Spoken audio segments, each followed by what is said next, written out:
Imbes na mapangiti, mapapangiwi ka sa paggawaan ng candy na ito sa Tondo, Maynila. Ang not so sweet kasi na katotohanan, ang affordable candies ay kinakamay lang sa maruming paggawaan at paborito raw na giveaway sa mga children's party. Mapapa-I want candy pa ba ang mga bagets niyan? Isang best-kept secret ang ating ibubulgar. Isang malita pwesto sa eskinitang yan ang itinuturo kapag nagkakanap ng mga candy na pambenta o pang-party. Ang mismong eskinitang ito sa Moriones Street sa Tondo, Manila, minsan ang itinampok sa investigador noong taong 2011 at 2012. Humigit kumulang 12 taon na po ang nakalilipas. Minsan ang nai-report ng investigador ng bayan na si Ginoong Mike Enriquez ang paggawaan ng candy na ito sa Tondo, Manila. Dito, isinawalat ni Ginoong Mike Enriquez kung paano ho gawin ang mga candy. Yung mga batya kung saan po ibinababad, yung mismong kending ginagawa ay nasa ilalim o nasa ibabaw po ng kulungan ng mga manok. At nasa ilalim naman ng tuntungan ng mga alagang manok. Nasa batya lang po ang mga content ng candy na ito. At doon na mismo inihahalo, isinasampay po yung candy ng mga taong walang suot pang itaas kung saan-saan lang. Nakunan din ho kung paano pagputol-putulin yung mga candy kapag ito'y tumigas na. Gamit ho yung gunting, nakuha sa camera naku talaga namang kinakalawang na. Ang paggawaang ito ng candy, proven and tested na noon na may mga violation dahil sa kawalan ng permit at bagsak sa sanidad o kalinisan ng lugar. Makalipas ang higit 10 taon na balitaan ng resibo na may mga nag-ooperate na paggawaan ng candy sa parehong eskinita. At ayon sa asset na tinawag naming si Crystal, sa halip na natuto sa pagkakamali ng mga paggawaan noon, candy kadiri pa rin daw. Oh no! Yung eskinita kasi napakaliit. Tapos tabing ilog. Mayroong tindahan na napagtanungan ko kung saan yung paggawaan ng candy. Sabi niya yan, hilera lahat yan. Nagsisimula ang paggawa ng candy na madaling araw sa loob ng isang bahay. Gusto yung paggawaan ng candy? Opo, Bilihan mo. Makikita agad dito ang ilang plastic ng candy na ready na for delivery or for pickup. Isang nagngangalang Nonoy ang kanyang nakausap. Tinanong siya nito kung ilan nga ba ang o-orderin niyang candy.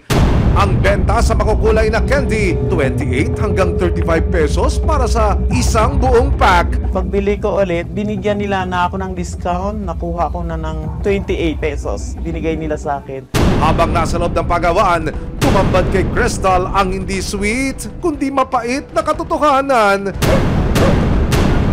Ang paggawaang ito ng candy, proven and tested na noon na may mga violation dahil sa kawalan ng permit at bagsak sa sanidad o kalinisan ng lugar.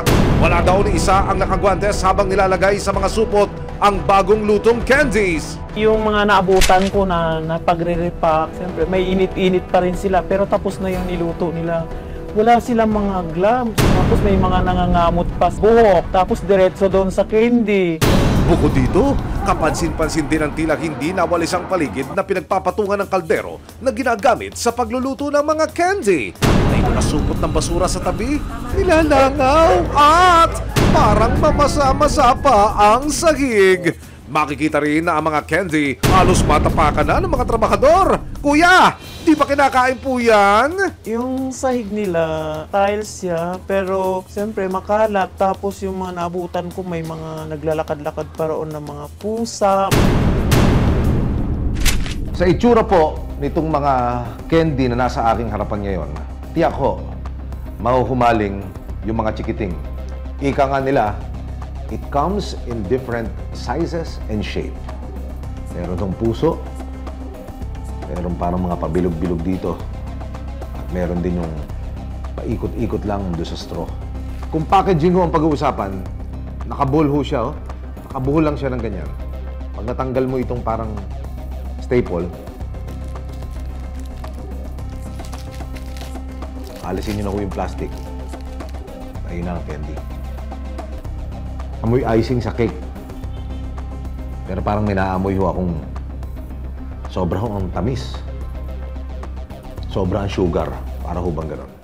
Para makasiguro sa kalidad ng kanilang produkto, bumili si Crystal ng mga candy.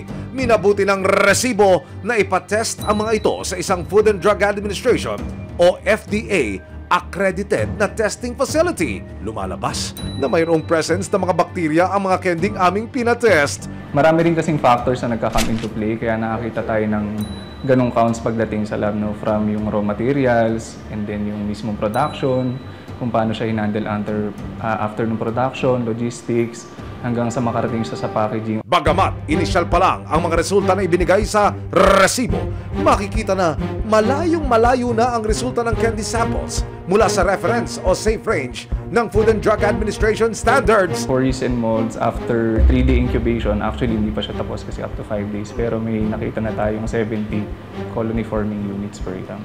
Ang pasadong range ng sugar confectionaries para sa coliform ay less than 10 colony forming units o CFU per gram. Pero sa initial pa lang na testing ng candy samples, tumuntong na sa 10 CFU per gram ang nakitang coliform. Ang pasadong range naman para sa molds o amag ay less than 10 CFU. Pero ang ating tantalizing candies nasa 70 CFU per gram na. Ibig sabihin, pwede itong makasama sa kalusugan ng mga parokyano ng pagawaan. Talaga nga namang wala kayong kadala-dala, sir, ha? Susunod, isang bagay sa Prudential Street ang unang pinuntahan ng mga inspektor. Hindi po pwede yung gumagawa ka pagkatapos sa bebenta. Wala ang lisensya. Pinasok mo sa kwarto. Alam mo, mabait na bata ko si hindi siya magsisinungaling. Ama ko. Alam mo! May aksyon, may ebidensya, resibo, walang lusot ang may atraso. May aksyon, may ebidensya, resibo, walang lusot ang may atraso. Ang mismong eskinitang ito sa Moriones Street sa Tondo, Manila, minsan ang itinampok sa investigador noong taong 2011 at 2012. Tila, walang nagbago sa kalagayan ng mga pagawaan sa parehong lugar ngayon. Ang lokasyon ng pagawaan, maliit at hindi pa rin malinis. Ang palangganang ito, kamukhang-kamukha sa ginagamit nila ngayon. At higit sa lahat, nakahubad pa rin ang mga mano-manong gumagawa ng mga candy at walang suot na anumang gloves at hairnet. Mga sir, instant pampalasa po ba yan sa ating candy? Dahil sa mapapait na katotohanang nalaman ng resibo, inilapit namin sa Sanitation Department ng Manila City Hall ang mga natuklasan. Isang bagay sa Prudential Street ang unang pinuntahan ng mga inspektor. Sa City Hall po, regarding sa operation ninyo, Nagkagawa po kayo ng candy. kasi nagpa-process ka, kasi nanakan ka namin ng permit. Permit, wala po kami permit. Hindi po pwede yung gumagawa ka pagkatapos sa bebenta. Wala ang lisensya. So, paano yung ginagawa? Yun nga po, hindi lahat ng niluluto ito pwede. Sa isa pang bahay, ang mga kaldero at banyera nasa tabi lang ng nilalangaw na basurahan at maging ng inidoro. Ibig sabihin, gumagawa kayo pag may order. Depende po sa dami. Kasi provided pa rin kayo na ng mga permits. Hindi na po basta... Halimbawa, kung gusto namin kumuha ng permit, saan po kami makakakuha ng yung ano talaga? City Hall po. City Hall. Saan po ninyo nadadeliver yung mga order po? Dinidistribute po nila sa mga nag-order po dito sa kanila. Ano po ang plano nyo pong gawin? Isusunod po kami doon sa ano nila po para kumuha po ng permit, proper sanitary po, para tuloy-tuloy din po yung business namin na hindi po siya. Kita rin sa labas ng pagawaan ng isang bote na ayon sa may-ari ay pang-flavoring daw nila. FDA ba yan? Walang FDA. Wala, sa Divisoria niya lang ano eh. Actually, lahat doon mali eh.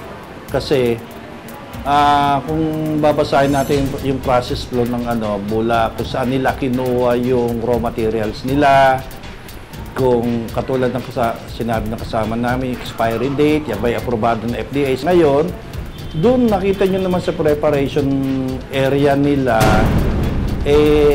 hindi na nagko-conform doon sa standard natin. Tapos, yung mga gamit nila, doon sa labas, doon nagtitimpla, yung mga resources nila, nakakategory natin as doubtful source. At yung tubig, nagagamitin nila. Sa patong-patong ng mga violation na nakita ng mga kawani ng City Hall, pansamantalang ipinasara ang mga pagawaan ng candy. Binigyan sila ng palugit para ayusin ang kanilang negosyo sa loob ng 7 araw. Bibigyan nila Doc ng consideration niya para makapagtayo ng isang livelihood. na may giya, may guide ng mga inspector natin kung paano pag-process, siguro pagkuha ng health certificate bago nila hawakan yung pagkain na ipoproseso nila. Kilala bilang matamis at nakakapangiti sa karamihan ng mga matatamis at kaakit-akit na candy. Pero sa ganitong mga pagkakataon, aasa ang resibo. At maging maraming parokyano na maisaayos ang ganitong mga negosyo para hindi simangot at posibleng sakit ang maiatid nito sa mga customer, lalo na sa mga kabataan.